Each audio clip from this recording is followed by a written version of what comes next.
Again a good day to all of you. आज है 25 अगस्त 2022, गुरुवार का दिन है। आज का एनालिसिस हम स्टार्ट करते हैं। तो फर्स्ट ऑफ ऑल जो आप पिक्चर अपनी स्क्रीन पे देख पा रहे हो वो है जगदेश कुमार जी की, जो कि यूजीसी के चेयरमैन हैं। और इन्होंने बोला है कि जो कॉलोनियल माइंडसेट है हमारा, और जो हमारा एटीट्यूड्स है, हमारे जो एटीट्यूड्स हैं उनको चेंज किए जाने की रिक्वायरमेंट है। कि जब रीजनल लैंग्वेज में कोई क्वेश्चन पूछा जा रहा है किसी क्लास के अंदर, तो इन्फीरियर नहीं फील करना है उस क्वेश्चन पूछने वाले को भी, और जिससे पूछा जा रहा है उसको भी इसको अच्छे से रेस्पॉन्स देना है। ठीक है, तो कुल मिला के बताना चाह रहे हैं कि रीजनल लैंग्वेज को हमको अब अपर हैंड पे लेके आना है। उनको उनकी जो स्थान उनका होना चाहिए वही प्रोवाइड करना है। उनको इन्फीरियर तरीके से हमें नहीं देखना है और अच्छे तरीके से देखना है। तो जबकि बताया जाता है कि इंडिया एक ऐसी कंट्री है जिसमें हर 10 किलोमीटर के ऊपर बताते हैं कि कुछ ना कुछ शब्दों में बदलाव आ ही जाता है। बड़ी ही डायनामिक हमारी कंट्री है, बहुत ही ज़्यादा डाइवर्सिटी हमारी कंट्री के अंदर है। तो इस डाइवर्सिटी को हमको इन्जॉय करना चाहिए, इसको हमको प्रिजर्व करना चाहिए, और डाइवर्सिटी में यूनिटी रखते हुए ऑर्गेनिकली कंट्री को ग्रो करते हुए में जाना चाहिए। लेकिन हमारी जो इंडिजीनियस चीज़ें हैं उनके प्रति हमारी जो फीलिंग है वो अच्छी होनी चाहिए। हमको उनको इन्फीरियर तरीके से देखने की ज़रूरत नहीं है, जो कि कॉलोनियल माइंडसेट की वजह से काफ़ी बार इंसान देखता है। तो वैसे नहीं देखना चाहिए। तो जब लैंग्वेज की बात आ रही है तो कुछ क्वेश्चन आपसे पूछ लिए जाए। तो काफ़ी कंट्रोवर्शियल रहता है ये टॉपिक अपने आप में, लैंग्वेज वाला। अभी कुछ टाइम पहले भी किसी अभिनेता के किसी ट्वीट वगैरह की वजह से, और ये काफ़ी कंट्रोवर्शियल सा हो गया था। तो आप बताएंगे क्या इंडिया की कोई नेशनल लैंग्वेज है? कमेंट बॉक्स में आप बता सकते हैं कि क्या इंडिया की कोई नेशनल लैंग्वेज है, और यदि नहीं है तो फिर कौन सी लैंग्वेज है? क्या इंडिया की ऑफिशियल लैंग्वेज है? किस आर्टिकल के अंदर ऑफिशियल लैंग्वेज के बारे में बताया गया है, और कौन सी लैंग्वेज है वो ऑफिशियल लैंग्वेज है? क्या एक लैंग्वेज ऑफिशियल लैंग्वेज है या एक से ज़्यादा लैंग्वेज ऑफिशियल लैंग्वेज है? ये सभी सवालों के जवाब, इन सभी सवालों के जवाब आप कमेंट बॉक्स में दे सकते हैं। अब हम आगे बढ़ते हैं। तो नेक्स्ट जो हमारे सामने न्यूज़ है वो है यूएस ने अभी एयर स्ट्राइक किया है ईस्टर्न सीरिया के अंदर। ठीक है, तो हमारे लिए यहाँ पे जो इम्पोर्टेंट हो जाता है वो लोकेशन इम्पोर्टेंट हो जाती है। ईस्टर्न सीरिया एंड सीरिया की लोकेशंस को देखना न्यूज़ हमारे लिए ज़्यादा इम्पोर्टेंट नहीं है, क्योंकि लेकिन वर्ल्ड इवेंट है ये, और ये लोकेशन वाइज पेपर में आ सकती है। तो लोकेशंस हम देख लेते हैं। तो फर्स्ट ऑफ ऑल तो देखो हमारे सामने मैप है, जिसमें कि हम देख पा रहे हैं ये अराल सी है, ये कैस्पियन सी है, ये ब्लैक सी है। इसकी बात हमने पहले भी कर ली है। ये सीरिया करके कंट्री है। अब इसको थोड़ा सा अच्छे से हम देखते हैं सीरिया को। तो आपको पहली बात तो अच्छे से समझना है कि देखो ये आपका है जो ईरान है, तो this is the Iraq, this is the Turkey, this is the Syria, this is Israel वाला जो है। यहाँ पे आपका इजराइल आ जाएगा। यहाँ पे आप आगे देख लेंगे हम जॉर्डन, इजराइल ये वाला इजराइल हो जाएगा ना। और इसको आगे हम देखते हैं बड़े मैप के अंदर, यहाँ पे इजराइल है ना। सॉरी, पहले वाले के लिए। ओके, तो अब इसको हम थोड़ा देखते हैं, थोड़ा ब्रॉड करके देखते हैं। सीरिया को थोड़ा ब्रॉड करके देख लेते हैं, है ना, कि कौन कौन सी रिवर्स है, क्या है सीरिया के अंदर। ठीक है, तो देखो ये सीरिया है जिसको हम ब्रॉड करके थोड़ा देख रहे हैं। एक यूफ्रेट्स जो रिवर है, यूफ्रेट्स रिवर यहाँ पे आती है और सीरिया के अंदर भी ये जाती है, तो आपको ध्यान रखना है। एक खाबुर रिवर का भी पूछा जा सकता है, सीरिया के अंदर है। तो यूफ्रेट्स एंड खाबुर मिल भी रही है आगे जाके। ठीक है, तो काफ़ी ज़्यादा इंपॉर्टेंट है। अलेप्पो करके जो सिटी है बहुत ही ज़्यादा फेमस रही है, अलेप्पो सिटी बहुत ज़्यादा न्यूज़ में रहती है, तो इसको भी आपको देख लेना है। ठीक है, देखो यहाँ पे लेबनान आपको देखने को मिल जाएगा, इजराइल नीचे आपको देखने को मिल जाएगा। यहाँ पे गोलन हाइट्स देखने को मिल जाएंगी, जो कि काफ़ी कंट्रोवर्शियल जगह है, जो मैं पहले आपको बता रहा था। ठीक है, मैप में तो यहाँ पे नीचे आपको जॉर्डन देखने को मिल जाएगा। ओके, उसके बाद लेक अल असाद भी आपको ध्यान रखना है, सीरिया के अंदर है। ठीक है, उसके अलावा तुर्की में मैंने बता ही दिया था आपको, ऊपर है। इसके अलावा अभी जो राइट नाउ न्यूज़ के अंदर जो चल रहा है, जिस लोकेशन की हम बात कर रहे हैं, जो कि ईस्टर्न पार्ट ऑफ अफ्रीका में है, वो लोकेशन है देयर इज जॉर। तो ये जो जगह है ये काफ़ी अभी यहाँ पे एयर स्ट्राइक वगैरह हो रही है, तो थोड़ा न्यूज़ के अंदर है। तो काफ़ी सारी लोकेशन हमने देख ली है। गोलन हाइट्स का आपको पता रखना है। लेबनान देखो सी के यहाँ पे खुल रहा है। यहाँ पे बैरूत में भी धमाका भी हुआ था काफ़ी पहले, काफ़ी न्यूज़ में रहा था। फिर यहाँ पे ये बॉर्डर शेयर करता ही है इजराइल के साथ, इजराइल पैलेस्टीन कंट्रोवर्सी के बारे में आपको पता रहता ही है। नीचे जॉर्डन आपका है ही, यहाँ पे अलेप्पो है ही, ये टर्की हो गया। यूफ्रेट्स जो रिवर है वो आ रही है ऊपर से, टिग्रिस एंड यूफ्रेट्स काफ़ी फेमस रिवर है। ठीक है, इनके बारे में आपको ध्यान रखना है। और यूफ्रेट्स जो है वो एंट्री कर रही है सीरिया के अंदर भी। यूफ्रेट्स रिवर देख सकते हो आप। एक खाबुर रिवर जो है, ठीक है, यदि मैंने पहले इसको कुछ और बोल दिया हो, प्रोनाउंसिएशन गलत कर दिया हो तो कोई बात नहीं, अभी ध्यान रखना है आपको, उसके लिए सॉरी। खाबुर जो रिवर है, खाबुर जो रिवर है इसका आपको ध्यान रखना है। तो ये पूरा था, यहाँ से हमने लोकेशन देख लिया, यही हमारे काम की थी। अब हम नेक्स्ट न्यूज़ के ऊपर चलते हैं। तो जो अगली न्यूज़ है वो बोल रही है, सुप्रीम कोर्ट ने सेंटर को बोला है कि आप फूड सिक्योरिटी के जो कवरेज है उसको एक्सपेंड करो। तो आपको पता है NFSA के बारे में नेशनल फूड सिक्योरिटी एक्ट, जो कि यूपीए गवर्नमेंट के टाइम पे लाया गया 2013 के अंदर, और इससे काफ़ी ज़्यादा फूड कवरेज वगैरह प्रोवाइड किया गया सबको, है ना। आपको पता है कि काफ़ी सारा अनाज, और अनाज में गेहूँ, दालें भी, चावल, ये सब दिया जाता है नेशनल फूड सिक्योरिटी एक्ट के अंदर। 2013 से लागू हुआ है और काफ़ी सारे परिवार को, काफ़ी सारे हाउस होल्ड जो हैं उनको प्रोवाइड किया जा रहा है। वैसे इंडिया के अंदर हाउस होल्ड्स की बात की जाती है तो 25 करोड़ हाउस होल्ड्स इंडिया के अंदर, हाउस होल्ड्स मतलब परिवार, ठीक है। तो काफ़ी सारे परिवारों को इससे सिक्योरिटी दी जाती है। लेकिन इसमें अभी जो सेंसस को यूटिलाइज किया जा रहा है वो 2011 का सेंसस है, तो काफ़ी एक्सक्लूजन एरर है अभी भी, मतलब फुल फ्लैज वे में अभी एक्सक्लूजन एरर बता रहे हैं कि लगभग 10 करोड़ के आसपास, यहाँ पे लिखा हुआ भी होगा कहीं पे आंकड़ा, मैं अभी आपको बता दूंगा। तो ओवर 10 करोड़ जो लोग हैं वो लेफ्ट हैं, वो बाहर है एक तरीके से। और आपको पता है कि आर्टिकल जो 20 है हमारा, काफ़ी ही एक ऐसा आर्टिकल है जिसका बहुत ही ज़्यादा अब तक हम बोल सकते हैं कि जिसके मल्टीपल इंटरप्रिटेशंस निकलते हैं, और जिसका मतलब कि स्कोप बहुत वाइड है एक तरह से हम बोल सकते हैं। तो आर्टिकल 21 में ही ये आता है, the right to food is a fundamental right available under article 21 of the Indian constitution. तो फंडामेंटल राइट है, अब 10 करोड़ लोग यदि बाहर हो रहे हैं तो ये चीज़ तो ठीक नहीं है, कहीं ना कहीं पे वॉल्यूशन हो रहा है। तो ऐसी कंडीशन में सुप्रीम कोर्ट ने बोला है कि आप अपनी फूड सिक्योरिटी का जो कवरेज है ना, आपका जो फूड सिक्योरिटी का कवरेज है उसको आप एक्सपेंड कीजिए, और जो और लोग बचे हुए हैं उनको भी इसके अंदर लेके आइए। तो ये न्यूज़ इसके अंदर थी जो मैंने आपको बता दी है। और उसमें बताया जा रहा है कि 2021 में सेंसस होने वाला था, लेकिन अभी वो अनिश्चित काल के लिए अभी मतलब टाल दिया गया है। तो ये पॉइंट है सरकार की तरफ से, इस वजह से अभी हम नहीं कर पा रहे हैं इंक्लूड। तो ऐसे में मतलब कि सजेशंस है काफ़ी सारे।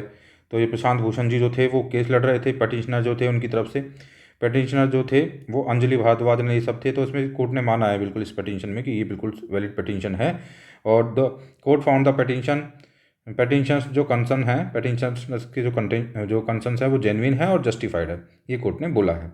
तो इसने फिर वही बोला है कि यदि ऐसा पॉसिबल नहीं है तो किसी और तरीके के जो आंकड़े हैं, लाइक अभी हुआ क्या है कि हेल्थ मिनिस्ट्री ने जो आंकड़े दिए हैं, official population projections of publish by health ministry वगैरह, उनको आप यूटिलाइज करो, है ना, और दूसरी तरीके से।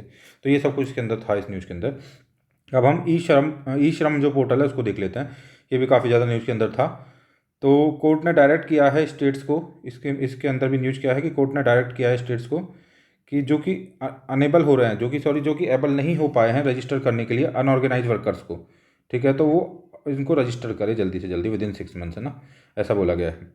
तो इसमें जो रजिस्ट्रेशन है उसमें स्टेट्स काफ़ी पीछे रह गए हैं। States have achieved less than 50% registration. The Tamil Nadu का तो लोवेस्ट है 34.84%, ठीक है, Tamil Nadu being one of the lowest है ना, एट ओनली 34.84% ही इन लोगों रजिस्ट्रेशन ये लोग कर पाए हैं। तो this is all about this news, ठीक है।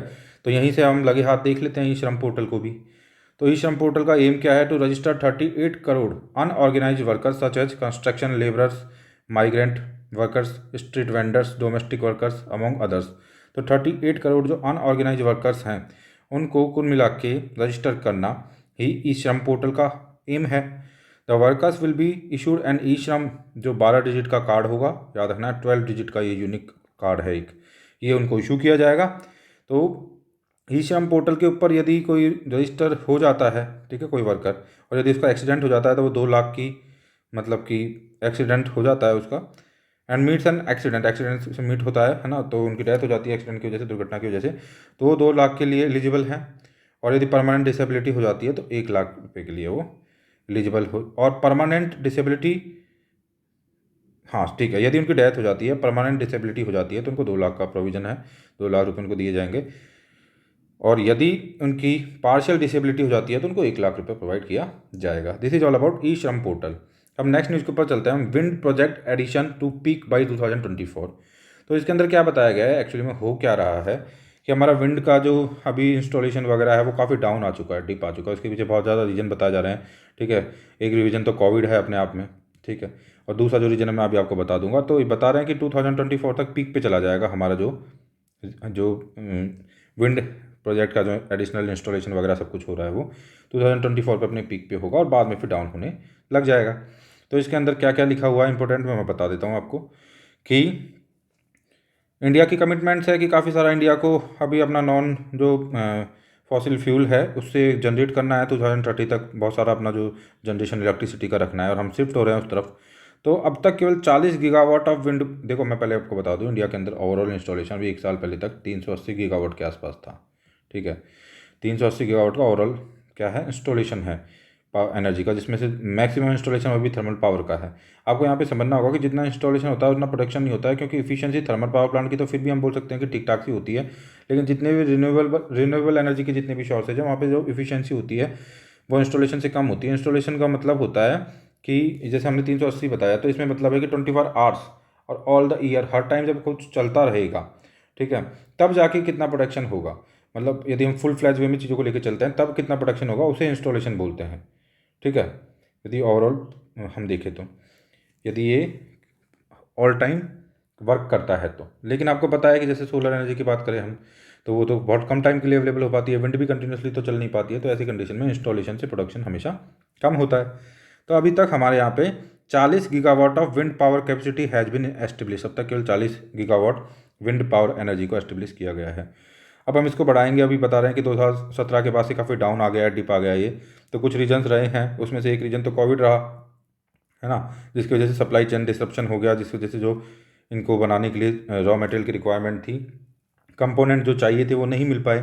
ठीक है, और दूसरा कुछ और रीजन्स जो रहे हैं उसमें बता रखा है कि 2017 में एक नया ऑक्शन रिजीम स्टार्ट किया है।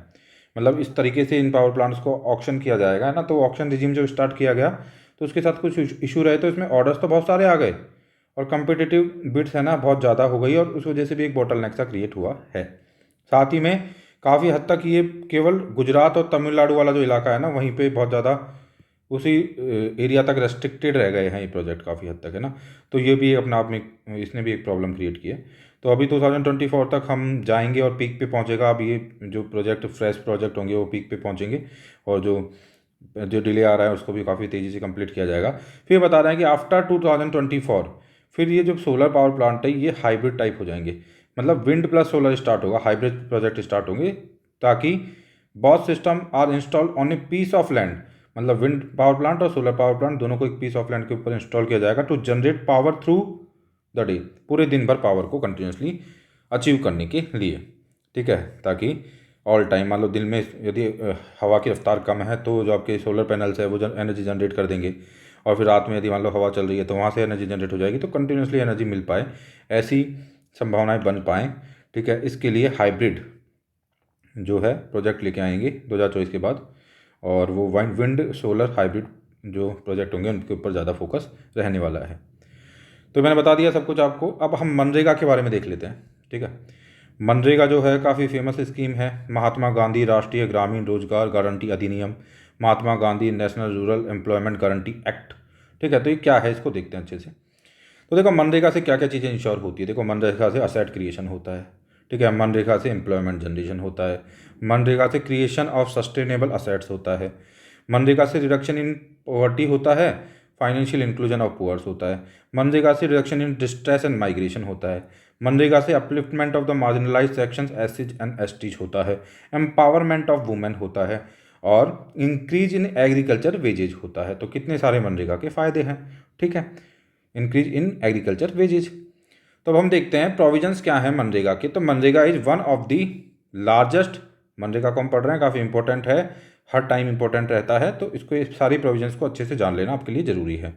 MNREGA is one of the largest work guarantee programmes in the world which was launch in 2005। आपको याद रखना है 2005 में लॉन्च हुआ है। The primary objective of the scheme is to generate 100 days of the employment, ठीक है, in every financial year to adult members of any rural household willing to public work related unskilled manual work, unskilled manual work, public work related. ये keyword से याद रखना है आपको। मनरेगा का target है 100 डेज का अनएम्प्लॉयमेंट प्रोग्राम अडल्ट मेंबर्स को एनी रूरल हाउस होल्ड में जो विलिंग है, जिसकी इच्छा हो रही हो फाइनेंशियल ईयर के अंदर। Okay, unlike earlier employment guarantee schemes ना, मनरेगा का जो एम है वो है ना, MNREGA aims at addressing the cause of chronic poverty through a right based framework. जो क्रॉनिक पॉवर्टी है उसको रिजॉल्व करना, उसको एड्रेस करना मनरेगा का टारगेट है। At least 1/3 of the beneficiaries have to be women, ये भी इंपॉर्टेंट पॉइंट है। Wages must be paid according to the जो आपके वैधानिक मिनिमम वेजेज स्पेसिफाइड किए गए हैं, स्टेटूटरी मिनिमम वेजेस स्पेसिफाइड जो किए गए हैं फॉर एग्रीकल्चर लेबरर्स, है ना, in the state under the minimum wages act 1948, वहाँ से क्या होता है, एक तरीके से वहाँ से ये डिफाइन होता है कि कितना वेज दिया जाएगा। Wages must be paid according to, okay. तो this is all about MNREGA. अब हम नेक्स्ट न्यूज़ के ऊपर चल रहे हैं। तो एन.वी. रमन्ना जी जो है चीफ जस्टिस ऑफ इंडिया, उन्होंने एक लाइन बोली है, until and unless there is a process और vision among the political parties that we have to stop somewhere these types of freebies which will destroy the economy will continue. तो कुल मिला के freebies का issue बहुत लंबे time से चला आ रहा है और जो हमारा सुप्रीम कोर्ट है काफ़ी इसमें पार्ट ले रहा है। और सुप्रीम कोर्ट जो है वो बोल रहा है कि कमेटी बनाने का सजेशंस भी उन्होंने दिया था। तो अभी हमारे रमन्ना जी जो हैं उन्होंने इसके लिए स्टेटमेंट जो जारी किया उसमें उन्होंने बोला है कि जब तक कि अच्छा नहीं होगी पॉलिटिकल पार्टीज की खुद की, ठीक है, कि रुकना है कहीं पे, तब तक will destroy the economy will continue. तो मतलब तब तक इकोनॉमी को डिस्ट्रॉय करती रहेंगी फ्री बीज, है ना, विच will destroy the economy will continue. तो इनकी सिंपल सी लाइन है कि कहीं ना कहीं पे पॉलिटिकल पार्टीज को एक साथ आना पड़ेगा, डिसाइड करना पड़ेगा, विल पावर दिखानी पड़ेगी और कुछ नॉर्म्स बनाने होंगे। जब वो अपनी इच्छा के साथ ऐसा करेंगे, ऑल पार्टी मीटिंग बुला के और इसके बारे में सब कुछ डिस्कस करके, तभी जाके इसका एक तार्किक तरीके का सॉल्यूशन निकाला जा सकेगा, लॉजिकल सॉल्यूशन निकाला जा सकेगा। अदरवाइज मतलब हमारी जो इकोनॉमी पे इसका भार आता रहेगा, जो कि उचित नहीं है, ठीक है। तो इसको और देख लेते हैं हम, ऑल पार्टी मीटिंग की बात इन्होंने की, अगली स्लाइड में देखते हैं। वाई कांट गवर्नमेंट कॉल, है ना, all party meet on freebies. तो इसमें यही बोल रहे हैं रमन्ना जी जो है बुलाना चाहिए भाई, हम कोई लॉ बना दे, सुप्रीम कोर्ट बोल रहा है हम कोई लॉ बना दे कोई, या फिर हम कोई ऑर्डर दे दें, है ना, और मॉडल कोड ऑफ कंडक्ट के अंदर हम कुछ इंक्लूड करवाएं या मॉडल कोड ऑफ कंडक्ट की बात करें। यदि इन सब चीज़ों की कोशिश करेंगे तो इनसे कुछ नहीं होने वाला है ना, जब तक कि पॉलिटिकल पार्टीज खुद विल नहीं रखेंगी इस चीज़ की। ACGI जो हमारे हैं रमन्ना जी, उन्होंने इसके अंदर बोला है। और फ्री बीज को हमने पहले भी काफ़ी बार डिस्कस किया है, तो मुझे नहीं लगता है कि फ्री बीज को डिस्कस करने की कोई बहुत ज़्यादा रिक्वायरमेंट है। नेक्स्ट न्यूज़ के ऊपर हम चलते हैं। तो ट्रीटमेंट इज ए सर्विस, ये लाइन है इंपॉर्टेंट, आपको इसको लिख लेना है, याद कर लेना है, क्योंकि आप यूज में ले सकते हो अपनी ऐसे राइटिंग में किसी भी चीज़ के अंदर। Treatment is a service, wellness is a charity, PMG की लाइन है, मोदी जी ने बोला है अभी ये, ठीक है, मोदी जी ने लाइन बोली है, इनॉग्रेशन किया है उन्होंने अमृता हॉस्पिटल इन फरीदाबाद के अंदर, तब उन्होंने बोला है कि treatment is a service and wellness is a charity, ठीक है, प्राइम मिनिस्टर मोदी। तो इन्होंने बोला, अभी इन्होंने जो फरीदाबाद के अंदर अमृता हॉस्पिटल का उद्घाटन किया है, तब उद्घाटन में उन्होंने बहुत सारे अपने शब्द बोले, उसमें स्पिरिचुअल जो लीडर्स है उसको काफ़ी ज़्यादा उन्होंने प्रेज भी किया है। और बोला है इन्होंने, जो ये हैं एक स्पिरिचुअल लीडर माता जो है अमृतानंदमयी, इनके रिगार्डिंग उन्होंने बोला है कि she the vehicle of spiritual tradition of India, she the vehicle of spiritual traditions of India and the message of her life is what the Mahaupanishad speaks about, ऐसा मोदी जी ने बोला है। इन्होंने इनॉग्रेशन किया है और आगे भी इन्होंने भी काफ़ी कुछ बोला है और अमृतकाल के बारे में भी इन्होंने बात की है। तो मोदी जी ने बोला है कि हमारे यहाँ पे जितने भी स्पिरिचुअल लीडर्स रहे और जितने भी और जो लीडर्स रहे, उन सभी लोगों ने आके और काफ़ी अच्छा प्लेटफॉर्म के ऊपर बोला, और इसकी वजह से हमारे यहाँ पे जो वैक्सीन हेजिटेंसी की प्रॉब्लम हो सकती थी उससे हमने पार पा ली है, जहाँ पे कि वेस्टर्न वर्ल्ड भी काफ़ी हद तक इससे इम्पैक्टेड रहा और वहाँ पे वेस्टर्न वर्ल्ड के अंदर भी वैक्सीन हेजिटेंसी की काफ़ी सारे केसेस देखे गए और वैक्सीन हेजिटेंसी को वेस्टर्न वर्ल्ड के अंदर भी काफ़ी देखा गया, लेकिन इंडिया में ऐसा नहीं हुआ ज़्यादा, क्योंकि हमारे स्पिरिचुअल लीडर्स और सभी लोगों ने काफ़ी अच्छे से एक मतलब कि प्लेटफॉर्म्स के ऊपर, सोशल प्लेटफॉर्म्स के ऊपर इस चीज़ को रखा कि ऐसा कुछ गलत नहीं है वैक्सीन के अंदर, ठीक है, और वैक्सीन हेजिटेंसी नहीं होनी चाहिए। तो इस वजह से इंडिया के अंदर वैक्सीन हेजिटेंसी नहीं रही, तो इसके लिए प्रेस किया उन्होंने स्पिरिचुअल लीडर्स को भी एंड और लोगों को भी, ठीक है। फिर वो आगे अमृतकाल की बात करते हैं। तो अमृतकाल की जब वो बात करते हैं तो बता रहे हैं वो कि भाई अभी हमारे 75 साल हो चुके हैं आज़ादी को, और अब जो 25 ईयर्स नेक्स्ट आने वाले हैं उसको हम अमृतकाल की संज्ञा दे रहे हैं, जबकि हम 100 साल हमको फ्रीडम के हो जाएंगे। तब तक हमको बहुत सारी चीज़ों को अचीव करना है, अपने आप को बहुत आगे लेके जाना है, सभी तरीके की साइंसेस के अंदर प्रोग्रेस करनी है और हर फील्ड के अंदर भी प्रोग्रेस करनी है, और अपनी कंट्री को हर फील्ड के अंदर विद कमिटमेंट आगे लेके जाना है। तो उसी में बहुत सारी उन्होंने 5 शपथ की भी बात की है। 5 शपथों में से एक शपथ जो है जिसकी उन्होंने बात की है, उसकी उन्होंने बात की है कि complete renunciation of the mentality of slavery, जो स्लेवरी की मेंटलिटी है उसका कंप्लीट रिनंशिएशन होना चाहिए, इसके रिगार्डिंग भी इन्होंने बात की है। तो ये बोलते हैं इसमें कि स्लेवरी क्या, कि अभी भी कॉलोनियल यदि स्लेवरी में हम है, यदि अभी भी हम दूसरी कंट्रीज पे बहुत ज़्यादा डिपेंडेंट हैं, यदि अभी भी हम बहुत ज़्यादा निर्भर कर रहे हैं हर तरीके से किसी दूसरे के ऊपर, तो ऐसा नहीं होना चाहिए। हमें ऑल काइंड ऑफ स्लेवरी से रिनंशिएशन प्राप्त करना है। Renunciation of the mentality of slavery. और आगे बोलता है he remarked that it is also being discuss a lot in the country at this time. जो ये शपथ ली गई है, this change he continued is visible in the health care system of the country as there is a growing faith in traditional knowledge of the country. ठीक है, तो हमारी खुद की जो इंडिजीनियस ट्रेडिशनल नॉलेज है उसमें फेथ अब बढ़ने लगी है। ठीक है, तो ये अच्छी बात है। Yoga has global acceptance today and the world will celebrate international millet year next year. तो 2023 को हम इंटरनेशनल मिलेट ईयर के तौर पे मनाने वाले हैं, ये आपको याद रखना है ना, क्वेश्चन आ सकता है। और साथ में ही ग्लोबल एक्सेप्टेंस मिला है हमारे योगा को, तो ये हमारे लिए काफ़ी एक अच्छी बात है। तो ये सब कुछ इसके अंदर बताया गया था। अब हम नेक्स्ट न्यूज़ आर्टिकल के ऊपर चलते हैं, उससे पहले हम कुछ नॉर्डिक कंट्रीज वगैरह को देख लेते हैं, कुछ मैप्स वगैरह। मैप्स रेगुलरली हम देखते रहते हैं क्योंकि मैप से क्वेश्चन आने की संभावना काफ़ी रहती है। तो हम थोड़ा सा ये अफ्रीका का जो ऊपर वाला एरिया है ये देखते हैं थोड़ा सा ना। देखो, अफ्रीका जो कंटिनेंट है अपने आप में काफ़ी एक बड़ा कंटिनेंट है। बताते हैं कि इंडिया के एरिया का 10 गुना अफ्रीका कंटिनेंट है। ठीक है, और काफ़ी ही डाइवर्स कंटिनेंट भी अफ्रीका है। तो यहाँ पे आप देख सकते हो, ऊपर मोरक्को है, स्ट्रेट ऑफ जिब्राल्टर है, यहाँ पे अल्जीरिया है, छोटी सी छोटी सी जो एक कंट्री है ट्यूनिसिया है। छोटी सी एक कंट्री है ट्यूनिसिया, जो कि जहाँ से कि अरब की क्रांति स्टार्ट हुई थी, आपको पता हो तो 2010-11 में। ओके, ये लीबिया है, ये इजिप्ट है, यहाँ पे मैंने आपको पहले भी बता दिया था जॉर्डन, ये सिनाइन पेनिनसुला है जो कि इजिप्ट के पास ही है। ठीक है, पहले इसको वार के अंदर इजराइल के पास चला गया था, फिर वापस इजिप्ट ने ले लिया था। यहाँ पे ये काफ़ी कंट्रोवर्शियल जगह रही थी, आपको पता ही है।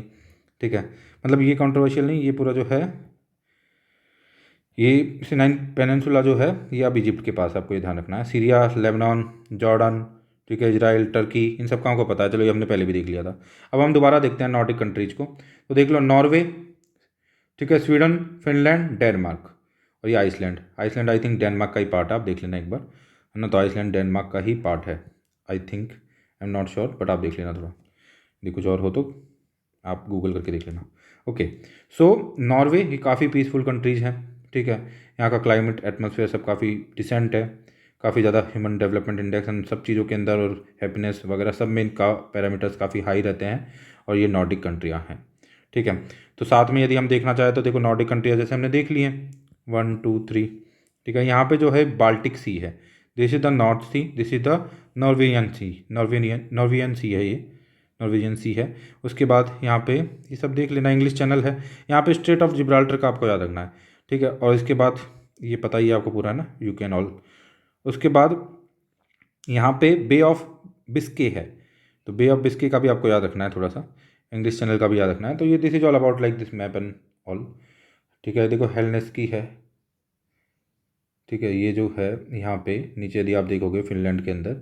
ठीक है, तो हेलसिंकी जो है I think capital of Finland है, थोड़ा देख लेना आप, हेलसिंकी काफ़ी फेमस है ये।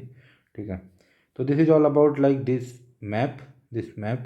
ये ओस्लो हो गया नॉर्वे के अंदर। ओके, ये आपको ध्यान रखना है। ये स्टॉकहोम हो गया।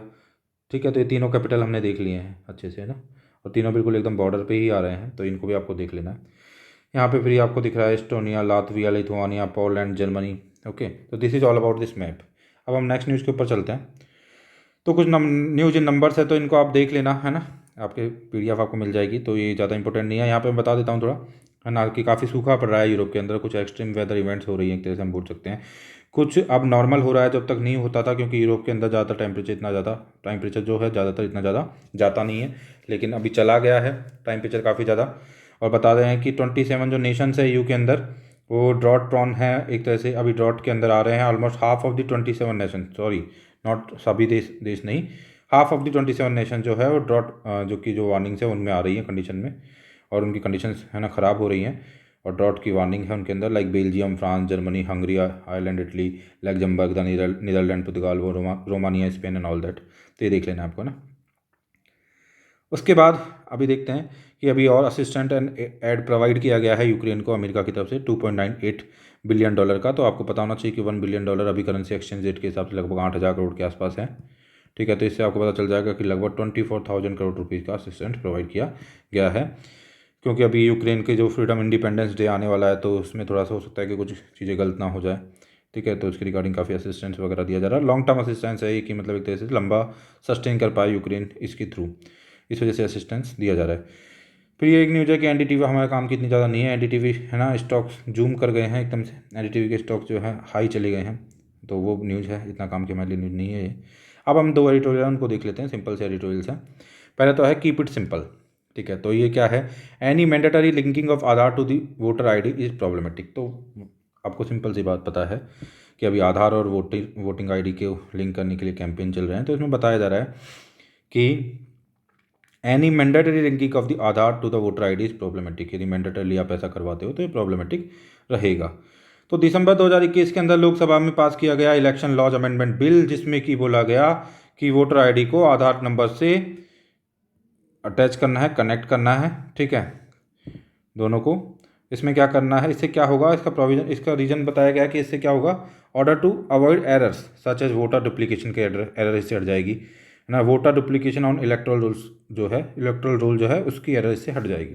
But the government and later ECI election commission of India बाद में authorities have insisted that process would be voluntary, लेकिन जो प्रोसेस होगा वो वॉलेंटरी होगा, बाद में बोला है गवर्नमेंट ऑफ इंडिया ने और इलेक्शन कमीशन ऑफ इंडिया ने कि जो प्रोसेस है वो वॉलेंटरी होगा, मैंडेटरी नहीं होगा। तो Aadhaar number is not a proof of citizenship, ये सब लाइनें बहुत ही गोल्डन है, कुछ पेपर में आ सकती है, आपको याद रखनी है। Aadhaar number is not a proof of citizenship and is mean to be issued to residents, जो आपके रेजिडेंट्स होते हैं उनको इशू किया जाता है ये, और ये कोई सिटीजनशिप का प्रूफ नहीं है, एक बात तो आपको ध्यान रखनी है आधार के रिगार्डिंग, ठीक है। आगे बताया जा रहा है कि matching the Aadhaar number with the electoral roll in order to perform verification is not a full proof process, ठीक है। द इंटरनेट फ्रीडम फाउंडेशन है, उन्होंने साइट किया है cited data to show that self reported errors in Aadhaar database are higher than those in electoral database. Aadhaar database में ही errors ज़्यादा हैं, सेल्फ रिपोर्टेड एरर्स जो हैं, एज कम्पेयर टू किसके, इलेक्टोरल डाटाबेस के। तो ये अपने आप में तो थोड़ा सा गलत चीज़ है ना। तो और भी बहुत सारे यहाँ पे एविडेंस है कि there is also evidence that Aadhaar linkage with voter identity cards as in the assembly elections in Telangana and Andhra Pradesh recently, for example, led to arbitrary deletion of eligible voters on a large scale। तो इसकी वजह से arbitrary deletion भी हो गया बहुत सारे voters का लार्ज स्केल पे, तो ये भी गलत चीज़ है एक तरीके से, ठीक है। साथ में ये भी है संभावनाएं, besides with the Aadhaar number now being used to access a variety of the services linking to the voter ID, है ना, जब इसको वोटर आईडी से लिंक कर दिया जाएगा और आधार को और भी बहुत सारी सर्विसेज के लिए जब यूटिलाइज किया जा रहा है, तो इसकी वजह से क्या हो सकता है, बूथ लेवल के ऊपर भी बूथ लेवल डाटा, और फिर इसको जब aggregated from booth level data, और जब एग्रीगेट कर दिया जाएगा बूथ लेवल डाटा से, इसको can possibly lead to misuse by agencies, तो इसको मिस यूज किया जा सकता है एजेंसी से, that can access them to profile voters based on the harvested information. तो हार्वेस्टेड इन्फॉर्मेशन के भी आप पे प्रोफाइलिंग की जा सकती है वोटर्स की।